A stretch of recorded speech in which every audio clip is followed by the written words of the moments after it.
My colleague Heather Wolbers and I are going to talk to you today about sexual extortion.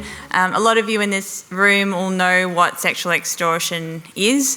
Some of you may not, and I'll talk about the definitions in a second. But interestingly, sexual extortion has been around for quite a few years, as long as a lot of other online sexual exploitation of children crimes. But it's gained recent attention from its move from a sexually motivated crime to a more profit-motivated crime. So that's got the attention of a lot of other sort of interested parties.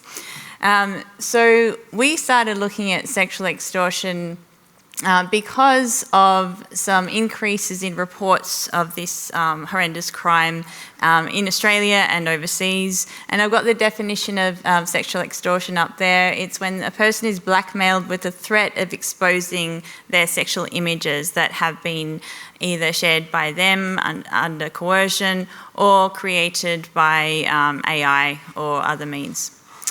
So not only are the children sexually exploited, but they're then pressured and threatened with the exposure of their images and asked to send more images, asked to engage in sexual chat, sexual activities, or asked for money. So there was a huge increase in reports of sexual extortion in 2022 by the E-Safety Commissioner and also by the Australian Centre to Counter Child Exploitation in Australia. At around the same time, we were seeing a skyrocketing in reports of sexual extortion of minors in the United States from the National Centre for Missing and Exploited Children, and also other countries like the UK and as such.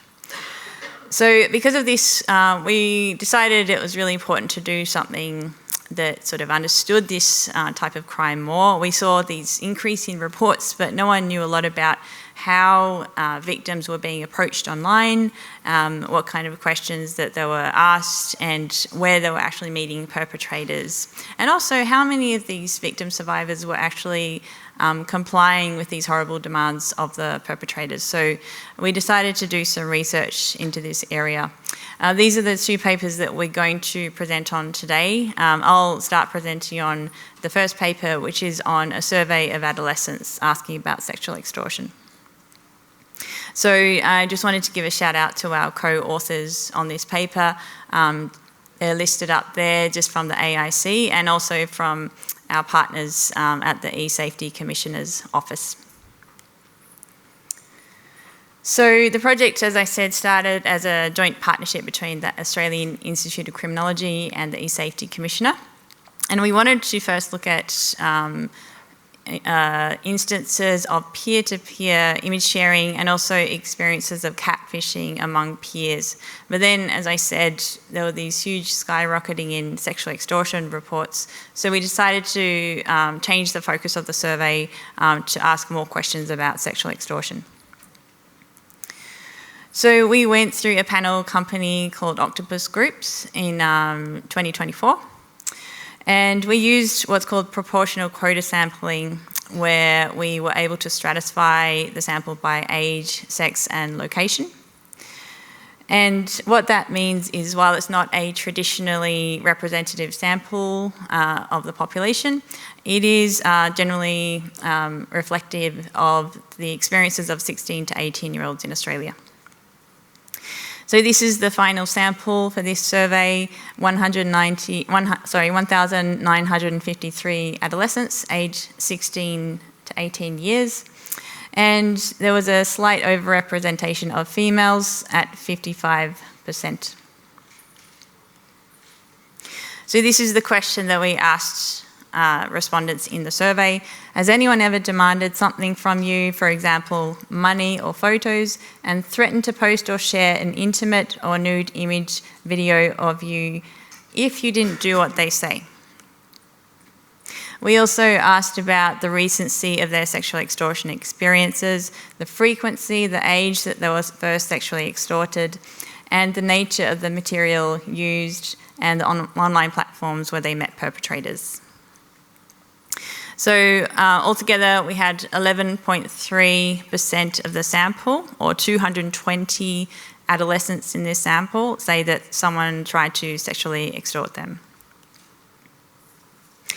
And the gender distribution of victimisation was fairly even, with 10% of males, 12% of females, and 12% of gender diverse respondents fairly equally reporting sexual extortion. So there was no significant differences between gender. And I'll just point out here that that is quite unusual in the child sexual abuse space. We often see an overrepresentation of females in the child sexual abuse victimisation. So of those who were sexually extorted, a majority experienced sexual extortion once, while 1/3 said that they had been sexually extorted 2 or more times. And the most common age to experience sexual extortion for the first time was 15 or 16 years. And a majority were sexually extorted for the first time when they were under 18. So when we talk about these figures of sexual extortion throughout the presentation, most of these were sexually extorted under the age of 18. So Heather and I, like Sam said, are going to chair this presentation. So I'm going to ask Heather to come up now and take over for this part, and then I'll come back at the end. Thanks, Heather.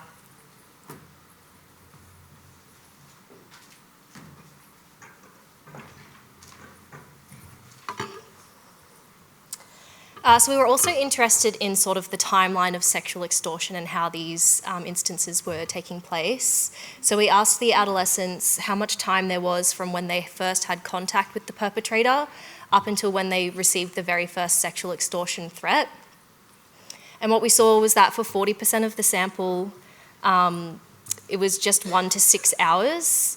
And then for about 10%, it was between 7 hours and 1 day. And then for another 43%, there was 2 days or more. So what's interesting about this is that we can see there's a bit of diversity in how people are experiencing sexual extortion. For some people, it's very quick. And for others, there's this more drawn out or lengthy relationship with the perpetrator before the sexual extortion occurs.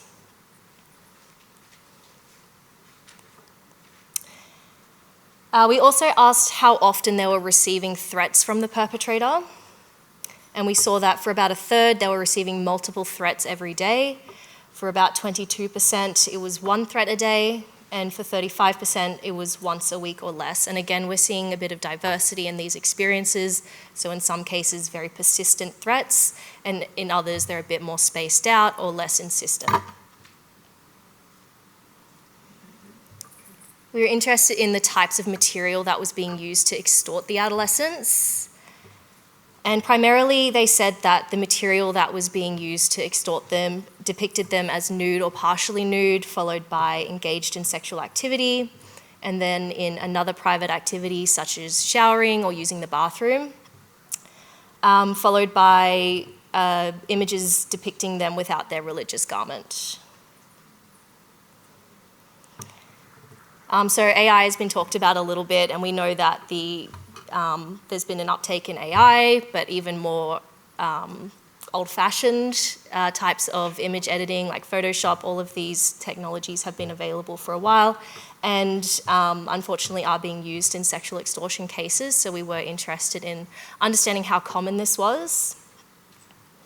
So we asked, were the images being used to extort them digitally manipulated? And around 2 in 5 said that they were. Just over half said that they were not, and 6.8% said that they weren't sure, which is interesting because it implies that they weren't really sure of the exact nature of the material being used to extort them. And what's concerning about this is that with the ability to generate or manipulate images, perpetrators don't necessarily need to go through the step of catfishing or obtaining materials in the first place through whatever means. They can just grab seemingly innocent images off social media or whatever and digitally manipulate those to be sexual and then follow through on the sexual extortion. We also asked what the perpetrator had demanded from them, and this gives us a bit of an insight into what may be motivating the offenders. In 43%, 43% of the adolescents said that the perpetrator demanded more intimate material. But for the majority, they demanded something of financial value. And this was most commonly money, followed by a gift card, and then another item of value, such as their bank details or something like this. And what we also found was that in about 1 in 10 cases, the perpetrator had demanded intimate material as well as something of financial value.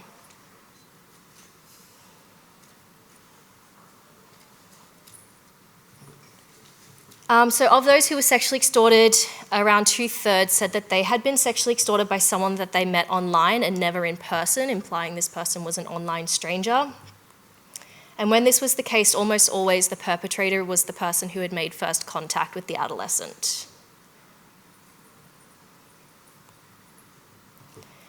When this was the case, when they had met the perpetrator online and never in person, we asked which platforms they had met the perpetrator on.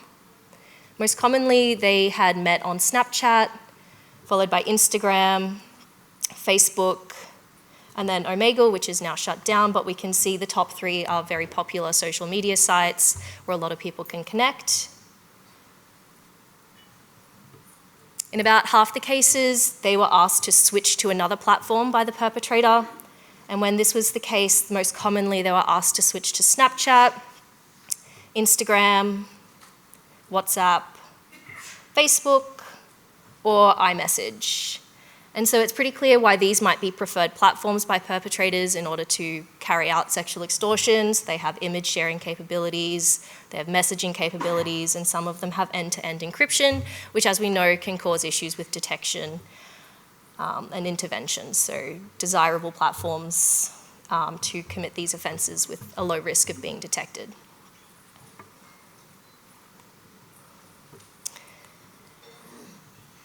We also asked whether they had complied with demand, whether they had sent anything to the perpetrator, and 20% of the adolescents who were sexually extorted had complied with a demand.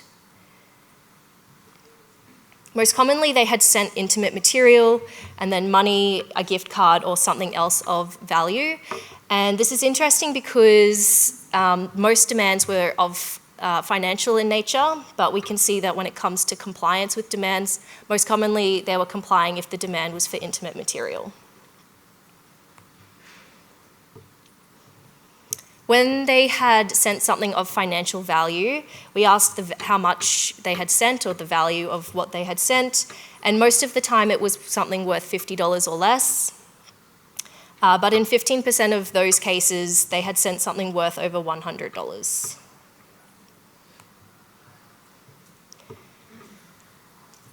Overall, it is a good news story that for the most part, people aren't complying with demands. These young people are showing the courage to not comply, which is amazing because that's all the advice which says don't comply with demands, because then the chances are they're going to come back and demand more and more, and that it will escalate or prolong the sexual extortion experience. So that's good news that most are not complying with demands. And for those who didn't comply, we did ask why they chose not to comply with those demands. And most commonly it was because they didn't trust the perpetrator, which is pretty fair. They were worried it wouldn't solve the problem. They didn't have any money to send.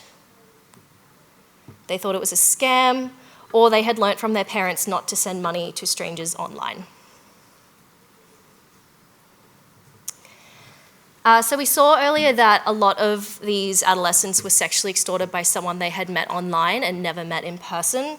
And we were interested to see if the sexual extortion experiences were different in those cases compared to when the perpetrator was someone that they had known in person. And what we found is that when the perpetrator was someone online, an online stranger, it was significantly more likely that the incident involved digitally manipulated materials, that they would receive a financial demand,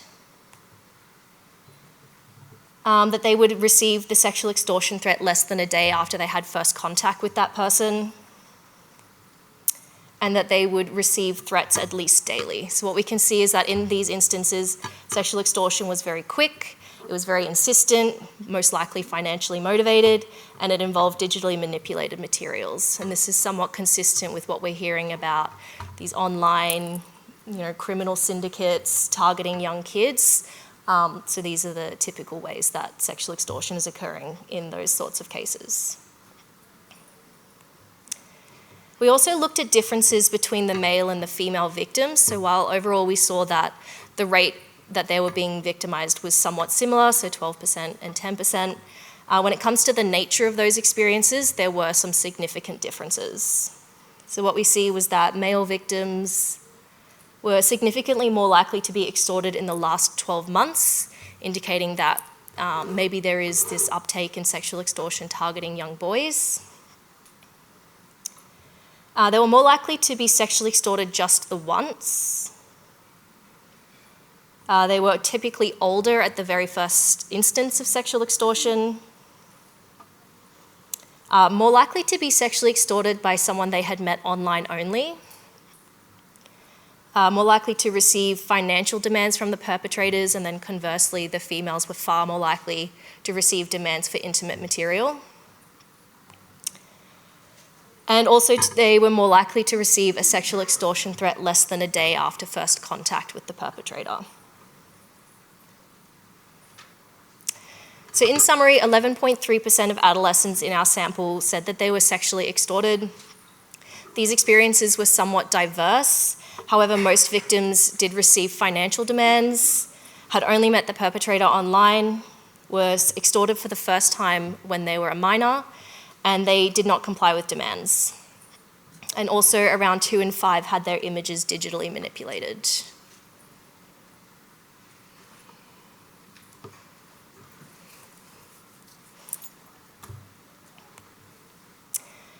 So I want to move now to the next piece of research that we looked at. So we were interested in understanding kind of the seriousness of sexual extortion and the support needs of victims. So the idea is that sexual extortion is somewhat different to other forms of child exploitation, particularly with this element of coercion and blackmail, the financial aspect as well. And so it's unclear whether the impacts would be somewhat different to other forms of cybercrime and child exploitation. So we wanted to have a focus in on specifically the impacts of sexual extortion on children. So what we did was a systematic review of literature. We came up with a list of search terms and searched a very wide range of databases and relevant organisational websites. And we started off with 1,738 hits, and then we removed all of this hits that didn't look at sexual extortion, didn't look at impacts, didn't focus or have information specifically on minors, didn't use primary data, and then we removed the duplicates, and we ended up with 12 studies looking at the impacts of sexual extortion on minors. When we look at all those studies in aggregate, what we found was that the impacts fell into these 5 broad categories. So the first was the most commonly reported in the literature, which was impacts to emotional and psychological well-being. So it's probably unsurprising, victims were often reporting feeling scared, embarrassed, hopeless following sexual extortion. In a lot of cases, some cases there were reports of suicide and significant self-harm. And importantly, a lot of these feelings like fear and embarrassment led to them not coming forward and not reporting what had occurred to anyone. Next are these socio-environmental impacts. So victims often reported feeling socially isolated. They had damage to their social relationships with friends and family members. And then sometimes it was reported that they had to move schools as a result, or they had to move towns, or it affected their workplace, their job. So the research that we looked at, a few studies touched on financial impacts. It's important to note that some of these studies were a little bit older. So while these studies found that demands for money were uncommon, we now know that's not the case, where we have seen a big uprise in financial sexual extortion. However, when they did talk about financial impacts, what was mentioned was that there were costs with help seeking and support, and given this uprise in financial sexual extortion, we would expect that that's likely been exacerbated.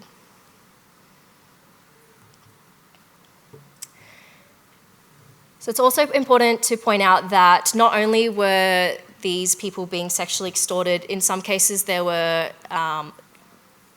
additional threats being made for, threats of violence or sexual violence, threats to their family members, and additional forms of harm. So, for example, in the instance of dating violence, they were not only being sexually extorted, there was also cases where they were experiencing sexual violence or physical violence or other forms of harm in addition to the sexual extortion. And finally, there were some impacts that related to criminal offending that we found. So one study talked about how when victims had come forward to report the sexual extortion, that criminal proceedings were considered against them because they had produced CSAM and shared CSAM. And that was an international study that's a little bit older, just to point that out. In some cases, victims were coerced into offending by the perpetrator, so engaging with other children or involving other children in sexual acts, or engaging in sexually deviant behaviour like bestiality. And one study found that there was this high level of overlap between perpetrating sexual extortion and being a victim of sexual extortion, which is quite interesting. We're not really sure exactly the nature of that relationship because they can't say which came first, but an interesting finding nonetheless. And I'll pass back to Sarah. Thanks, Heather. So as Heather showed that sexual extortion, while it can very much vary in experience, it can be a very short offence that escalates extremely quickly, or it can be prolonged. It can involve the demands for more sexual images and sexual activity, or it can be a demand, involvement demands for money, basically.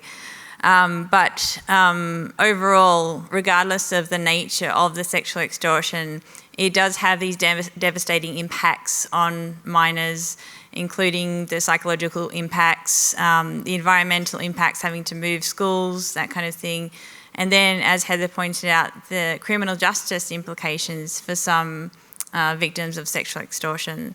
So obviously a really serious crime that needs a very kind of focused approach on looking at how to prevent this crime. And as I did mention at the beginning, it is unusual to have the equality in gender victimisation in a sexual abuse crime. And we think that's because there's been an increase in what we're hearing from police and others in profit-motivated sexual extortion, and particularly by offenders who are not in the same country as the victim. And these particular offenders who are more organised tend to target boys more. The reason for that, who knows, I've been told that by police that boys are more likely to share images, so these offenders see them as easier targets. But it is, we are seeing a sort of, whereas it used to be girls that were targeted more for sexual images, now we're seeing boys being targeted for this crime, but more so for money. So there are a lot of different implications from these findings. The first sort of implication I'll look at is around sort of how to prepare kids for this, because unfortunately it's a very difficult crime to disrupt because it's coming from all over the world. So preparing kids for what may happen online is a really important first step. I know that a lot of kids, we also asked a lot about whether kids reported the sexual extortion, and if they didn't report, why. We haven't released those results yet, but under half of sexual extortion victims told anyone about what happened to them. And for those, it was mostly telling a friend or a family member. And it was only around 10 or 15% who told the police or the e-safety commissioner or the online platform themselves. So a huge amount of under-reporting with this particular victimisation. And when we asked sexual extortion victims why they didn't tell anyone about it, Most of them were just extremely humiliated and ashamed and believed that they were in the wrong, that they'd done something wrong, they'd shared an image, they'd been tricked, they didn't want to admit this to anyone.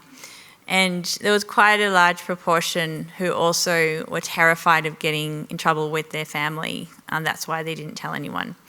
And I know it's very common for kids to get punished for sharing sexual images or getting their screens taken away, their devices taken away. So this is something I guess we need to think about in terms of, do we want to have this approach with kids, or do we want to actually tell kids, okay, really try not to do this, look at the risks, tell them about what could happen, but if you get into trouble online and you make a mistake, you can always come to me.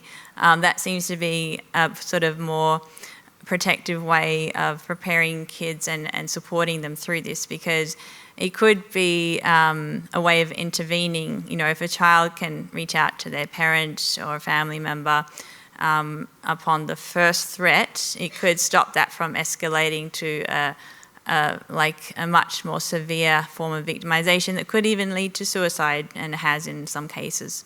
So education is always an important tool. There's also an issue here with education from police. Obviously, sexting has been a huge issue over the last decade or two, and kids, because of the legalities of sexting, kids have been educated that it is actually illegal to send sexual images, and you could actually get in trouble with the police. And I understand why this has occurred, but I think this can have a counter effect for sexual extortion victims, because a lot of them have actually shared images in this case, and they immediately think, oh, well, if I tell the police or if I tell anyone, I'm the one who's going to get arrested for this, not the perpetrator, because I'm the one who shared the image. And it doesn't help that the perpetrators are actually pushing this sort of framework as well. Like, they're saying, you will get in trouble if you tell anyone about this, you're the one who's broken the law. So it doesn't help that the offenders are actually pushing that narrative.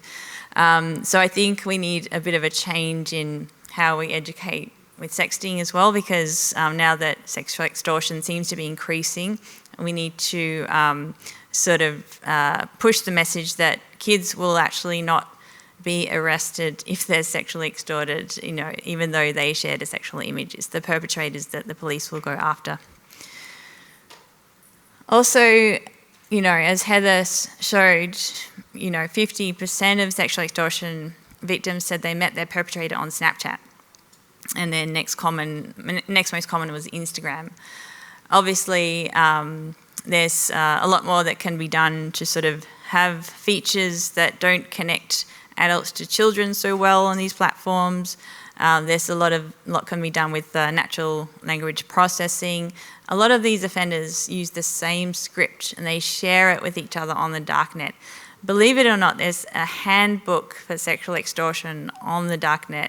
I've seen it, and it's harrowing how well presented it is, and offenders are sharing this around to each other, teaching each other how to sexually extort kids. And a lot of them use the same language: "I will ruin your life," "give me this money or else," that kind of thing.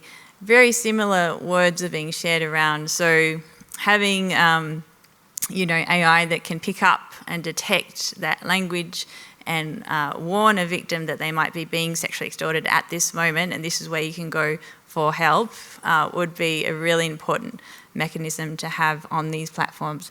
And, we had Ethel Quayle talking this morning about pop-up warning messages to deter offending. On the same